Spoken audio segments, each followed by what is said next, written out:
Recently, vidIQ analyzed over 100,000 channels on YouTube to answer one simple question. Should you be relying more on short-form content or long-form content this year in 2026? What we learned might surprise you. Maybe. What you're watching right now is clearly not a short, if that's a hint. So today we're diving into the data on all of these channels, which by the way range from channels with 1,000 subscribers all the way to millions of subscribers, so that you can craft your 2026 strategy. Shorts absolutely exploded in 2024 and 2025, which isn't exactly a huge surprise. But here's what you need to keep in mind for the remainder of this video. Even though shorts drive massive reach, long-form content is still king. So there's no reason to think 2026 will be much different. In fact, according to this study, the channels who post both short-form and long-form content as like a hybrid tend to outperform channels who only stick to one or the other. Point being, if you're someone who's comfortable with creating for either format, don't think about your 2026 content strategy in terms of either or. Think about 2026 as the year of the yes and. With that out of the way, let's get into what this data actually shows. If you're a creator with over 100,000 subscribers, first off, hats off to you, you're absolutely crushing it. If you don't quite have 100,000 subscribers yet, hopefully what we show you today will help you strategize and get you one step or one subscriber closer to your goal. But for channels with over 100,000 subscribers, shorts accounted for about 33% of all of their content. But things get interesting when you compare channels with 100 to 500,000 subscribers to channels with, say, 10 million subscribers. For those juggernauts, it appears that shorts just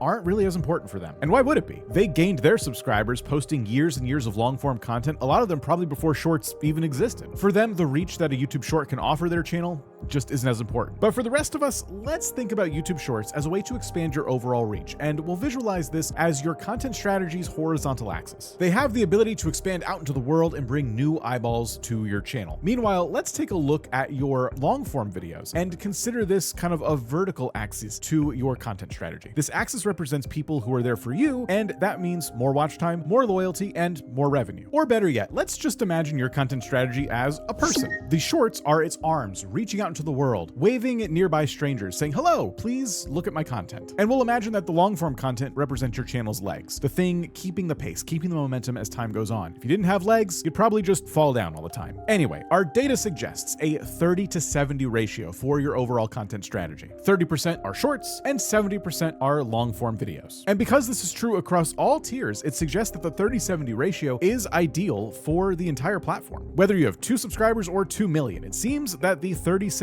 split between short-form and long-form content is a great strategy going into 2026. But let's not get too ahead of ourselves just yet and dive into a little bit of nuance. This vidIQ study offers various recommendations according to channel size. For massive channels with over 5 million subscribers, your focus should be on quality over quantity, which means you should do shorts, but you should deploy them strategically. What I'm trying to get at is that when it comes to growing your subscriber base, shorts seem to matter more the fewer subscribers that you have. For channels with over 500,000 subscribers, they were simply throwing spaghetti at the wall to see what would stick and did a lot more experimentation with their shorts. But even for these channels, the study suggests that long-form content should be still over 50% of their total output. When you get down to the smaller channels, that's when it's really time to consider more short-form content, but you don't need to dive in head first. In fact, our research suggests that starting at about 25 to 35% is a sweet spot. If, say, 1 out of every 4 videos you post is a short, then that's an excellent way to expand your reach without sacrificing your long-form content. Even after saying that, I'm sure a lot of creators are still wondering if they should go all in on shorts, which is understandable. It's hard to look at how prevalent they are across the platform and not think of it as this big shiny basket that you should probably be putting all your eggs into. Let me stop you right there though, because although there are a growing number of channels that do appear to be relying solely on shorts, that doesn't mean you're going to find the same success. Remember what we talked about, the vertical and horizontal axis. Our data showed that 14% of all channels analyzed posted only shorts, while 22.5% posted none at all. My opinion, if you follow one or the other, both extremes, you're going to miss out on all the different opportunities YouTube has when it comes to posting content and finding growth. These outliers are already outnumbered 3-to-1 by channels that take that mixed hybrid approach to content creation. The channels who go all in on shorts are likely going to miss out on the community building opportunities that posting long-form content offers on YouTube. And then channels who ignore shorts completely are likely missing out on a lot of reach, new eyeballs from people who tend to only watch shorts or primarily watch shorts on the platform. Now again, again, all of my advice and opinions assume that you're the kind of person who is interested in making both types of content. You're open to it.